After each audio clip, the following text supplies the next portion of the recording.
gimana nih kabarnya? Semoga selalu sehat dan juga bahagia ya. Dalam video kali ini kita akan bahas mengenai fenomena El Nino yang menyebabkan kekeringan dan juga mempengaruhi hasil pertanian loh. Sebelum kita mengenal lebih dekat mengenai El Nino, kenalan dulu yuk dengan kelompok kami. Anggota kelompok kami ialah Diminta Tiureni Lumbantoruan dengan NIM 22030122120001, Deswina Laksmita Nugraheni dengan NIM 22030122120007, Dewi Nur Arifah dengan NIM 22030122120009. Kami juga mengucapkan terima kasih kepada Profesor Dr. Deni Nugroho Sugianto, Sarjana Teknik Magister Sains, yang telah membimbing kami dalam mata kuliah Manajemen Pangan Darurat. Nah, tanpa berlama-lama, yuk langsung ke materinya. Teman-teman, tahu nggak sih apa itu El Nino? El Nino merupakan sebuah kejadian penyimpangan iklim di mana tanda-tanda turunnya potensi hujan dan juga naiknya temperatur udara. Fenomena El Nino merupakan sebuah peristiwa alam yang terjadi secara periodik di Samudra Pasifik, di mana suhu permukaan air laut di bagian timur Samudra Pasifik menjadi lebih hangat dari biasanya.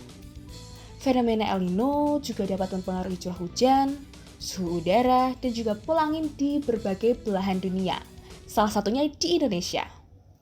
Pada saat El Nino terjadi dengan fenomena penurunan curah hujan di beberapa wilayah di Indonesia, hal ini dapat menyebabkan kekeringan serta gagal panen yang akan berpengaruh terhadap penurunan produksi pertanian dan tentunya akan mempengaruhi kenaikan harga pangan loh. Di Indonesia, fenomena El Nino mempengaruhi komoditi pertanian seperti padi, jagung, kedelai, tebu, kopi, dan juga kelapa sawit. Menurut BMKG, El Nino diklasifikasikan menjadi 3 kategori. Yang pertama, El Nino lemah. Terjadi apabila suhu muka laut di Samudra Pasifik bagian tengah lebih tinggi dari rata-rata normalnya, tetapi tidak mempengaruhi pola cuaca di wilayah Indonesia secara signifikan. Yang kedua, El Nino moderat.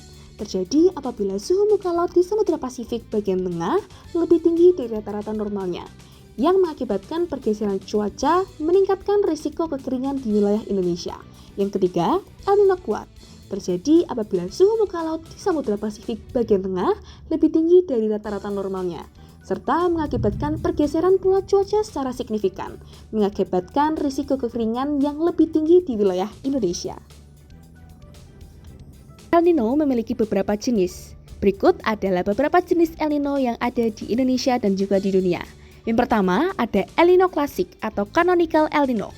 El Nino klasik terjadi ketika suhu permukaan laut yang lebih hangat dari biasanya bergerak dari wilayah Pasifik Barat ke Pasifik Timur. Anomali suhu laut yang tinggi terpusat di sekitaran Amerika Tengah dan juga Amerika Selatan. Yang kedua ada El Nino Modoki.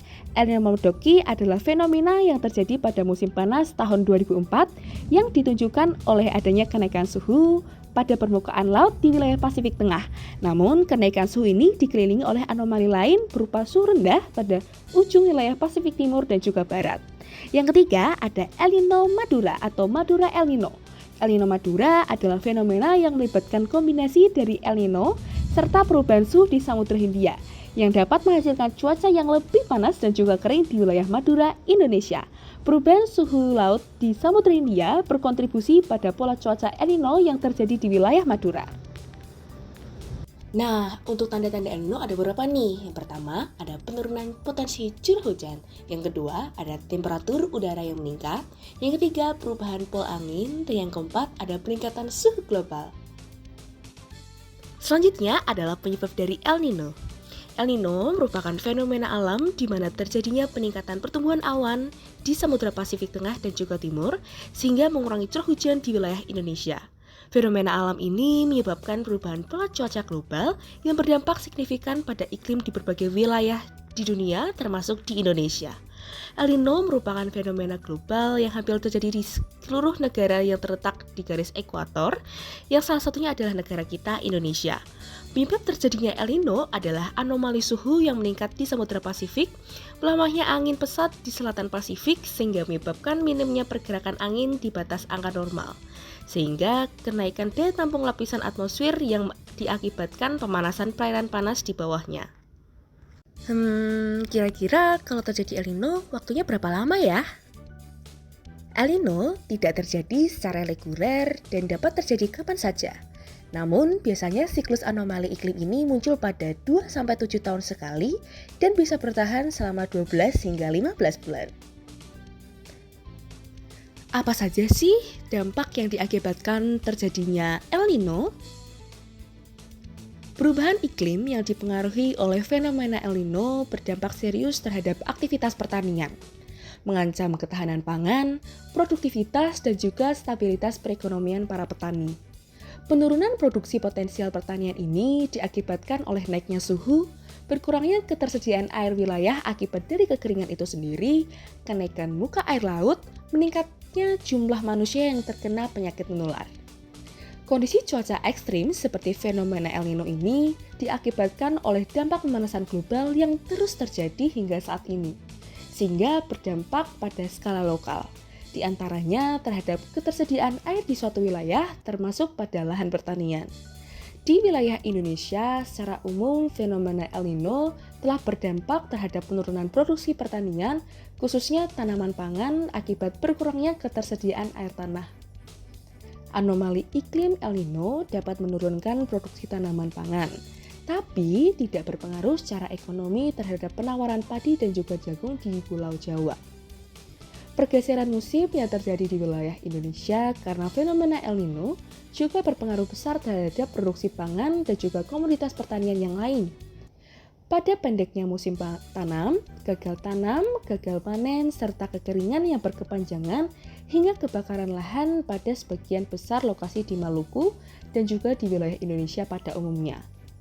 Fakta di lapangan menunjukkan bahwa ketika fenomena El Nino pada tahun 2015 telah berdampak pada berkurangnya ketersediaan air wilayah, termasuk lahan pertanian, dan berdampak lanjut terhadap pendeknya musim tanam, gagal tanam hingga gagal panen di beberapa komoditi pertanian di Pulau Ambon. Dampak lainnya akibat fenomena ini adalah periode kekeringan yang jauh lebih panjang dari biasanya, hingga terjadinya kebakaran lahan, yaitu lahan pertanian, hutan, alang-alang, serta semak belukar pada beberapa titik atau lokasi di wilayah ini. Lantas, bagaimana mitigasi bencana El Nino? El Nino merupakan fenomena yang berdampak signifikan pada iklim di berbagai wilayah di dunia. Kementerian Kesehatan melalui Pusat Krisis Kesehatan melakukan beberapa upaya dalam rangka penurunan risiko krisis kesehatan dalam menghadapi dampak El Nino itu sendiri. Mitigasi bencana El Nino dapat dilakukan dengan cara memperkuat indeks kesehatan masyarakat, memperbaiki kesehatan lingkungan, mengurangi ancaman bahaya, meningkatkan kapasitas sumber daya, serta memperkuat infrastruktur kesehatan agar tahan terhadap ancaman bahaya baik alam, non-alam, maupun sosial. Selain itu, para petani yang terdampak dapat melakukan inisiatif sendiri seperti beradaptasi dan juga menciptakan inovasi baru serta dukungan pemerintah yang dapat membantu upaya adaptasi terhadap perubahan iklim pada fenomena El Nino. Selanjutnya adalah emergency food. Kira-kira emergency food apa yang dapat dipersiapkan dalam menghadapi El Nino ini? Yang pertama adalah makanan kering dan juga tahan lama. Misalnya seperti beras yang akan digunakan sebagai bahan makanan pokok atau sumber karbohidrat, kemudian ada biskuit gandum, dan juga sereal. Selanjutnya ada juga makanan-makanan kaleng seperti sarden, ikan kaleng, daging kaleng, buah kaleng, sayuran kaleng, dan makanan siap saji. Kemudian juga dibutuhkan air bersih yang layak konsumsi untuk proses pengolahan pangan serta kebutuhan minum para pengungsi. Selanjutnya kita juga harus memperkirakan dan juga mempersiapkan paket makanan siap saji yang bisa langsung dikonsumsi oleh para pengungsi tanpa melalui proses pengolahan. Serta juga harus memperhatikan makanan untuk kelompok rentan seperti ibu hamil, bayi, dan juga lansia. Nah, sekarang kira-kira apa saja ya peran ahli gizi dalam menghadapi bencana? Yang pertama, ada kegiatan gizi pada pra-bencana. Prinsipnya adalah sebuah kegiatan yang merupakan sebuah antisipasi dalam terjadinya bencana yang mengurangi risiko dampak dari bencana itu sendiri. Bentuk kegiatan yang biasa dilakukan adalah sosialisasi dan juga pelatihan petugas, kemudian melakukan pengumpulan data awal daerah rentan bencana dan kegiatan yang lainnya. Kemudian yang kedua ada kegiatan gizi pada situasi darurat bencana. Pada situasi ini dibagi menjadi beberapa fase.